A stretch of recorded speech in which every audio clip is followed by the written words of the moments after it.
چرا نیاز دارم که راجع به مهدویت بدونم؟ چه اهمیتی داره؟ اونایی که نمیدونن آیا ضرری نمیکنن؟ ممکنه این احتمال وجود داره که ریشه اعتقاد به منجی در این احساس نیاز ما به وجود یک منجی باشه. یعنی اینکه بشریت چون نتونسته در برابر ظلم‌های مختلف یا مشکلات مختلفی وجود داشته اقدام مفید و موثری انجام بده، این اعتقاد به وجود اومده کم کم و ممکنه اصلا ریشه دینی هم نداشته باشه. علاقه شخصی بشر بوده که یک نفری پیدا بشه و جهان رو نجات بده و همه چی گل و بلبل بشه و یک اعتقاد ساختگی باشه. بسم الله الرحمن الرحیم. سلام و عرض ادب خدمت همه بینندگان عزیز. امیدوارم حالتون عالی باشه. خیلی خوشحالم که بالاخره قسمت شد چله مهدویت رو با حضور حاج آقای ابوذری عزیز داریم شروع میکنیم و قراره که 0 تا 100 موضوع مهدویت در این جلسات بحث بشه. سوالات ذهنی احتمالی شما همه به صورت کامل پاسخ داده میشه و به امید خدا از ابتدا تا انتها ما این سیر رو طی میکنیم که اصلا به شناخت حضرت مهدی علیه السلام برسیم تا اینکه چگونه به یک سرباز خوب برای امام زمانمون تبدیل بشیم. یه سلام و عرض ادب داشته باشیم خدمت حاج آقای ابوذری عزیز و خیلی ممنونم که دعوت ما رو قبول کردین و در این گفتگو شرکت کردین. عرض سلام داریم خدمت بینندگان محترم و ایام میلاد پیامبر اکرم و سبت بزرگوارشون امام صادق رو خدمت عزیزان تبریک عرض می‌کنیم. مایه افتخار هست که در این زمینه خدمت عزیزان باشیم. حاج آقا خیلی ممنون. با مقدمه شروع بکنیم که اصلا بحث ضرورت موضوع مهدویت که چه اهمیتی داره دونستنش و اگر ما این بحث برامون جا نیفته ممکنه که ترغیب نشیم که تا انتها بخوایم این جلسات رو جلو ببریم و نگاه کنیم. من به عنوان یک مخاطب عام چرا نیاز دارم که راجع به مهدویت بدونم؟ چه اهمیتی داره؟ اونایی که نمیدونن آیا ضرری نمیکنن؟ دوست داریم از زبان شما بشنویم.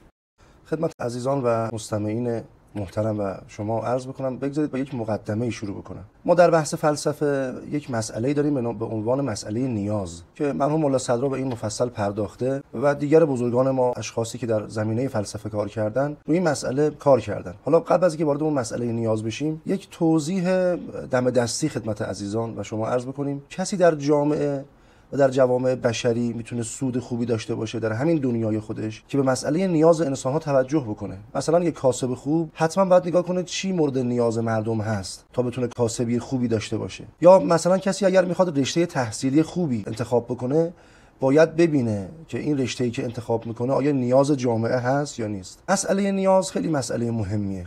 این نیاز هستش که این ضرورت رو ایجاب میکنه. درباره مسئله مهدویت ما باید ببینیم آیا این اصلا نیاز جامعه هست یا نیست، یا این نیاز رو در خودمون ما مشاهده میکنیم یا نمیکنیم. من قبل از اینکه پاسخ رو خدمتتون عرض بکنم میخوام شما رو دعوت کنم به تفکر و تأمل در مورد اتفاقاتی که در جوامع بشری داره اتفاق میفته. مثلا آیا ما خبر داریم که در زمینه پزشکی مافیای پزشکی وجود داره؟ آیا ما خبر داریم که در زمینه دارو مافیای دارو وجود داره؟ آیا ما اطلاعی داریم که حصر علم در جهان یک مشکل عجیب و غریب در مسئله علم یا سرقت پژوهشی یا سرقت علم یا بی‌عدالتی‌هایی در زمینه اقتصاد اتفاق میفته؟ چرا باید یه عده‌ای مثلا از سمت قلدرهای این عالم یا کسایی که زورگوان، حالا فرقی نمیکنه کجای عالم باشن، یه عده‌ای رو پولدارتر میکنن، یه عده‌ای رو فقیرتر میکنن؟ یا بی‌عدالتی‌هایی که در زمینه بعضی از کشورها اتفاق میفته؟ مثلا بعضی از کشورها میخوان شیره جان بعضی از ملت‌ها رو بکشن، از منابعشون استفاده بکنن.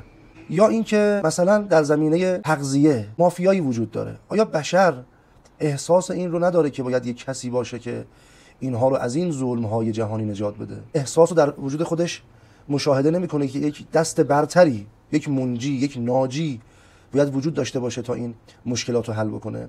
یه خاطره خدمتتون عرض بکنم. یکی از دوستان ما آلمان زندگی میکنه. ایام کرونا تماس تلفنی داشت. یه چیز جالبی رو تعریف کرد. گفتش که تو حالا سوپرمارکت حالا یا فروشگاه بزرگ اون منطقه که زندگی میکردن، گفت این رئیس فروشگاه فهمید من مسلمانم. گفت این یقه منو گوشه فروشگاه گرفت و گفتش که من مسیحی ام، اما قسمت میدم به عیسی مسیح و هر چیزی که ما اعتقاد داریم یا شما اعتقاد دارید یک منجی به ما معرفی بکنید. یعنی فطرت‌های پاک عالم یک احساس نیاز میکنن برای یک ناجی، برای یک دست برتر، دست بالاتر. اساساً چیزی مورد استفاده مردم در این عالم قرار میگیره و چیزی راهبردی هست یا کاربردی هست که ارتباط به مسئله نیاز داشته باشه. تو مسئله مهدویت هم اینجوریه. وقتی ما ببینیم این ظلم‌هایی که داره اتفاق میفته، قطعاً دلمون باید متوجه بشه به یک انسان صالح، به یک انسان عادل و انسانی که قرار صلح کل ایجاد بکنه، مصلح واقعی باشه. خب با توجه به صحبت شما موضوع ضرورت وجود منجی برای تمام جوامع بشری روشن شد. اما حالا به صورت خاص‌تر ما شیعیان موضوع مهدویت رو چرا باید بهش بپردازیم و چه اهمیتی برای ما پیدا میکنه؟ ببینید به طور خاص‌تر خب طبیعیه، مسئله اعتقادی. پیغمبر فرمودن اگر کسی امام زمانش رو نشناسه مات میتتن جاهلیه، به مرگ جاهلیت از دنیا رفته. وقتی ما میگیم مرگ جاهلیت یعنی که یک انسانی که خارج از دینه، زمان جاهلیت دین اسلام نبودش. یعنی مسئله توجه به امام زمان خیلی مسئله مهمیه. من این مثالی بزنم خدمتتون. اگر مثلا یک مهمانی میخواد بیاد منزل ما سعی میکنیم دکور منزل رو بر اساس خواسته یا خوشایند یک مهمان قرار بدیم. مثلا بعضی از مامان‌ها یا مادرها اینجوریان، میگن این مبل اینجا باشه قشنگ‌تره، داره مهمون میاد. سعی میکنیم غذایی رو بگذاریم که مهمان دوست داره. آماده میشیم، منزل رو جارو میزنیم، میشینیم طبق اون ساعتی که مقرره تا ببینیم کی میاد. حالا خبری از منجی در روایات ما هست و ما نمیخوایم توجه کنیم به زمان آمدنش، به اهدافش، به اینکه قراره در دوران حکومتش چه اتفاقاتی رقم بخورد. این حداقلیات معرفت یک شیعه و مسلمان به امام زمانه که اینو باید بدونه در واقع راهش چیه، کی قراره بیاد و اهدافش چیه و قراره در حکومتش چه کارهایی رو انجام بده. مثلا یه به قول شما یه مهمون میخواد بیاد یا مثلا یه هدف گذاری برای به دست آوردن یک رشته تحصیلی یا یک شغلی که داشته باشیم، با توجه به اون یه سری کارها انجام میدیم، برنامه‌ریزی‌ها انجام میدیم. این به خاطر اون آینده نگری هستش که درون همه ما وجود داره و ما دنبال این هستیم که خب ببینیم در آینده این اتفاق افتاد، بعدش من چیکار بکنم متناسب با اون. و اینجا این حلقه مفقوده رو می‌بینیم که یکی از بزرگترین اتفاقات تاریخ بشریت قراره بیفته و ما در قبالش نه هیجانی داریم، نه سوالی داریم، نه تلاش می‌کنیم اطلاعاتمون رو راجبش بالا ببریم، در حالی که ما توی آیات قرآن و روایت اهل بیت داریم و اطلاعات خیلی واضحی هم در مورد این موضوع داریم. پس این به عنوان یک آینده روشن بشری که قراره دقیقاً در متن زندگی ما باشه اهمیت خیلی بالایی پیدا می‌کنه که همه ما راجبش اطلاعاتی داشته باشیم. خب توی ادیان مختلف شما اشاره کردین که به منجی اشاره شده، حالا چه توی یهودیت، چه در مسیحیت، چه در دین اسلام. حالا در فرقه‌های مختلف اسلام رو هم اینا بررسی باید بکنیم که آیا اشاره به منجی شده، آیا در روایت مثلا اهل سنت ما اشاراتی داریم و اینکه اگر داریم اینجا سوالات در واقع ادامه داری به وجود میاد که اگر داریم پس موضوع اعتقاد به مهدویت در اهل سنت به چه صورته. خب در ادیان مختلف به چه صورت بوده این ماجرا، چه ریشه‌ای داره؟ ببینید قبل از اینکه ما وارد اصلا ادیان مختلف بشیم یک نگاهی به روایات خودمون بندازیم. ما در روایاتمون داریم که همه انبیا به دو چیز بشارت دادن، یک به آمدن پیغمبر آخرالزمان که بحث خاتمیت هستش و دو به آمدن منجی. این روایات ماست. حالا به طور واضح و شفاف اگر بخوایم از انجیل یا تورات یا از کتاب‌های مختلف یاد بکنیم یا حتی مکاتب بودایی اسامی در مورد منجی اومده. مثلا در کتاب انجیل به نام ماشیح که همون مسیحه، یعنی اسم عبریه، در واقع مسیح به حساب میاد، شخصی هستش که به عنوان ناجی، عنوان کسی که قرار ظلم رو نابود بکنه و از بین ببره، وعدش در انجیل آمده و گفته شده. یا مثلا در مکاتب بودایی به نام مایتریا به معنای شخص مهربان که قرار این مکتب رو گسترش بده و ناجی همین در واقع نهله بودایی باشه یا در واقع به یه تعبیری کمک کننده برای نابودی ظلم باشه، در این نهله و این مکتب یاد شده. و همچنین در واقع الفاظ مختلف در واقع کتاب تورات مشابه در واقع ادیانی که داره ذکر میشه همچین نام‌هایی گفته شده. این نشون دهنده این هستش که به لحاظ فطری انسانی که دلش متوجه خدا هست وقتی در میان طعنه‌ها و ظلم‌ها قرار میگیره دلش متوجه به یک دست برتر و قدرت بالاتر میشه. میگن پیغمبر مواجه شد با یک شخصی که جز اعرابی‌ها بود، بیابان نشین بود و هنوز مسلمان نشده بود. خیلی با صراحت و شفاف و با اون بیان بیابانی خودش به پیغمبر گفتش که من خدای تو رو قبول ندارم. پیغمبر وقتی مقابل این شخص قرار گرفت گفت سختش نکن، گفت تا به حال در یک کشتی قرار گرفتی که دریا متلاطم بشه و یک لحظه یک احساس ضعفی در تو پدیدار بشه و فکر کنی که دستت از همه جا کوتاهه و کسی نمیتونه تو رو کمک بکنه مگر یک نیروی بالاتر و دست برتر. او بله تا به حال شده. پیغمبر فرمود این همون خداست، ما نامش رو میذاریم الله، اون همون نیروی برتره.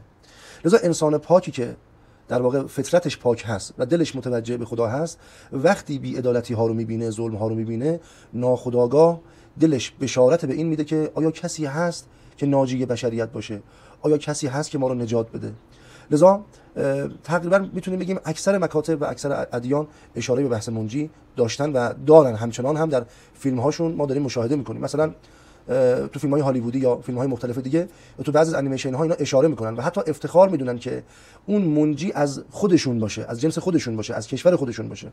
این هم نوعی در واقع به فطرت پاک اونها برمیگرده و این رو هم متذکر بشم که جالب اینو بدونیم که بخشی از یاران امام زمان از مسیحیته. اینا نشون میده که در جامعه آخرالزمانی دنبال منجی هستن و مترصد نشانه‌های منجی هستن. و جالب اینجاست که وقتی عیسی مسیح سلام الله علیه نزول پیدا میکنن و پشت سر امام مهدی نماز میخونن، اونها دلشون محکم میشه و راحت‌تر اعتقاد در واقع به امام زمان پیدا میکنن. این اشاره‌ای که در ادیان مختلف منجی شده آیا به یک شخص واحد داره اشاره میکنه؟ یعنی مثلا ما اسم مشترکی توشون نداریم، مثلا می‌بینیم یه جا میگه به قول شما ماشی، اسامی متفاوتی داره گذاشته میشه. این اختلاف نظر حساب نمیشه نسبت به موضوع منجی؟ آیا اشخاص مختلفی معرفی نشدن به عنوان منجی؟ ببینید اصل اعتقاد منجی اینجا مهمه که یک شخصی هست قرار بشریت رو نجات بده و هم دنبال این هستن که اون منجی از خودشون باشه، یعنی افتخار میدونن برای خودشون. ولی دین اسلام ذهن‌ها رو متوجه و معطوف میکنه به یک شخصی که از خاندان پیغمبره. البته در کتبی که در دست داریم در موزه ها یا در بعضی از موزه های دنیا که اینا تحریف نشدن و ممکنه هزاران سال اینها مونده باشه، ما نام‌های اهل بیت رو در اونجا داریم. یا در بعضی از روایاتمون از امیرالمومنین به این هم اشاره شده در تورات که وقتی با یهودی‌ها سخن میگفتن اشاره به اون کتاب واقعی میکردن و نام اهل بیت اونجا متذکر میشدن. چقدر جالب. یعنی حتی اسامی اهل بیت در کتب ادیان دیگه هم آورده شده. بله، مثلا به نام عبری خودشون دیگه. یه سوالی برای من یا شاید برای مخاطبم ایجاد بشه اینه که آیا ممکنه این احتمال وجود داره که ریشه اعتقاد به منجی در این احساس نیاز ما به وجود یک منجی باشه؟ یعنی اینکه بشریت چون نتونسته در برابر ظلم‌های مختلف یا مشکلات مختلفی که وجود داشته اقدام مفید و موثری انجام بده، این اعتقاد به وجود اومده کم کم و ممکنه اصلا ریشه دینی هم نداشته باشه، یعنی یک علاقه شخصی بشر بوده که یک نفری پیدا بشه و جهان رو نجات بده و همه چی گل و بلبل بشه.